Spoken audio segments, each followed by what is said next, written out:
them, and they almost got arrested for like doing it in a dumpster. Awesome. Yeah. Rockstar. No. Hobo. Rockstar. Yeah, But South by Southwest, man, aren't there tons of fucking people doing dumpsters? Doing it in dumpsters? Yeah, I think there's actually like a hotel now that's just made up of dumpsters. Thanks Nice. for that venture. Yeah, I'm opening it up. First one's in Vegas. Vegas, the big. We call it the dumpster. It's hit. People won't know. That's a brilliant name. You know? Because it's so simple. Called the dive. The dive. Alright, so you got $5 for an hour. If you want some eggshells and chicken skins, we can throw some in there too. You get to choose the restaurant dumpster or retail dumpster. You want a Chinese food restaurant dumpster, and you want a... Yeah, that's fun. Let's get to this here. Alright. So, if you want to do some introductions to the camera here, our lovely readers. Who are you? What do you do? I'm Anthony, and I sing for Circa Survive, Awesome. amongst other things. Amongst other things. So, with Circa Survive, your newest album was just released in April. Yeah. And it just came out today in Europe. Oh, really? Took that long. Yeah. Man. Well, that's how they do weird shit like that. Encino Man is just coming out in the fucking theaters over there. Really? No, I just made that's That'd be amazing. Total exaggeration. I totally just saw Pauly Shore in San Diego Really? at Comic-Con. You know, they don't call it Encino Man over there because like they don't know what fucking Encino is, so they just call it, I think they call it California Man or California Man. something? Really? Yeah. It's either California Man or something. Yeah, I think it's California Man. Weird. Crazy French people. So what's the significance of the title, Blue Sky? Well, blue sky is like a term used in law and in business, you know what I mean? Sort of like if you find blue sky research, or they define blue sky research as like, you know, research done, you know, in hopes for, you know, some sort of like, you know, some sort of knowledge in the future, but it's not like, it's like frivolous almost. And blue sky statistics, you know, they talk about like, oh yeah, that's just blue sky. It's like useless, you know what I mean? It's like useless information in business. And we just signed a major label. Yeah. So we were just like thinking about cool things that we could do, like cool things we could say without being really direct. And it's really symbolic of like a lot of things, but that's sort of how we thought about it. Like it's just like frivolous noise, you know. Congratulations, thanks for signing us. Like, here's blue sky noise. Nice. But the label, I mean, Landix was really awesome. So they loved the concept behind the title. It's a really open-ended concept. It doesn't have to mean that. You know, one of the things I like about it is that it's sort of like sort of really open to interpretation. And it's got lots of symbolism. Oh shit! Crazy matches. Something just blows up outside. I wouldn't put it past me. I've seen some crazy shit recently. So did you guys have some sort of clear vision going into the recording of this album? I mean, knowing that it was going to be released on a major label? We had a vision, you know. I don't know how absolutely clear it was. We knew what direction sort of we wanted to head. We just didn't necessarily know like where we were, you know. Yeah. So it's like when you're not sure where you're at, you're not sure exactly where you're going. Totally. So it took us a little while to really sink our teeth into, you know, different things and find, okay, this is more what we want. And then we got there, and it's like, okay, from here we go here, we go there. It's sort of like something we almost like discovered, you know, each little signpost along the way. Yeah. I mean, was there pressure from the label as far as production value and stuff like that? I mean, we wanted the same thing as the label. You know, we wanted a weird sounding record.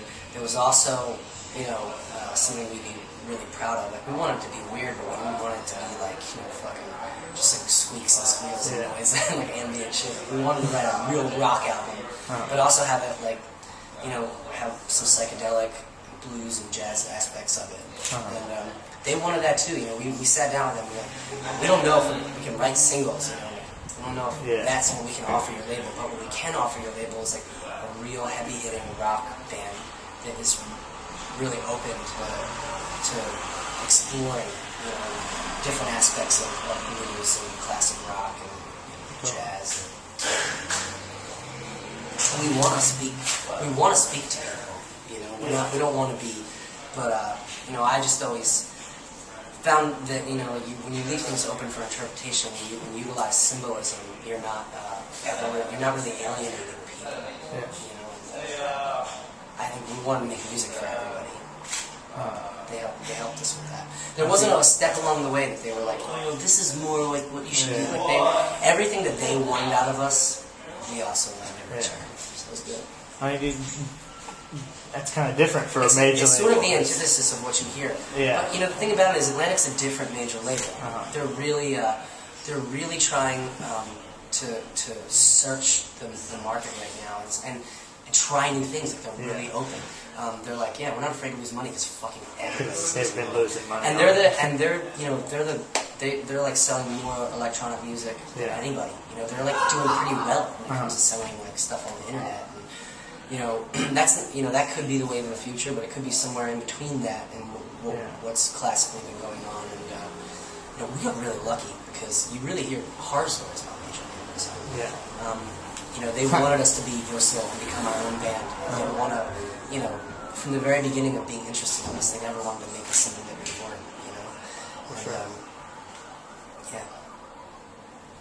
I mean, do you feel like the new album is kind of a step in a different direction than the other two albums? For sure. But that's something like, as far as a vision, we wanted something to sound different. Yeah. You know, we wanted to find something more raw, and at the same time really explore like internally things that we could write about and the sounds that we could merge together to make something that's like accessible. You know, so that it can get through the door and then take you out of your mind. Oh God, what happened? They're coming. It's fine. Happens all the time. Sweet. I think that's what's important about the accessibility of the album. Is like you want it to be able to get through the door and not freak people out, but then once it gets into the door, you want it to like freak people out a little bit. You know, and that's a difficult thing to do. I think if you go out and try and do something like that, it's almost like shooting yourself in the foot. But you know, that's sort of something that kind of came to light as we were going.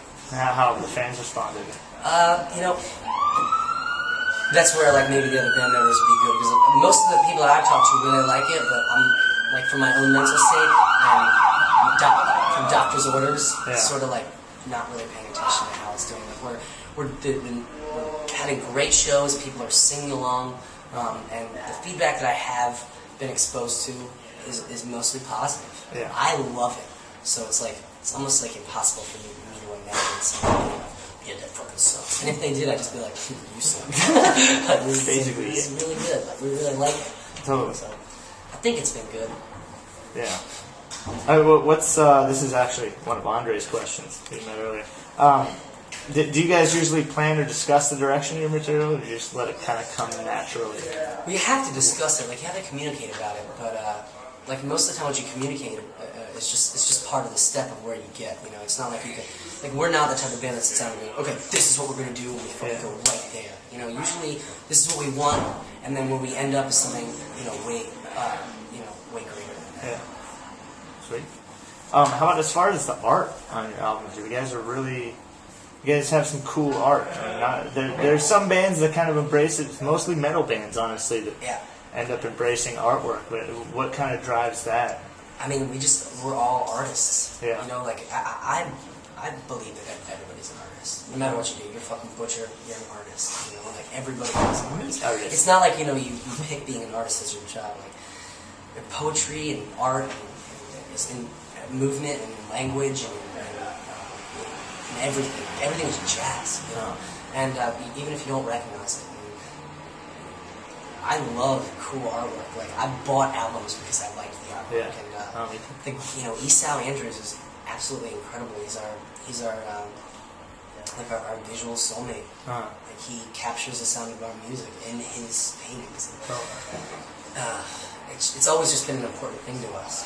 You know, like my favorite bands are always the bands that really take on being an artist in all sense of the word. It's not just like trying to find something that is going to sell, people see it, like something that's going to really fuck you up a little bit, make you think.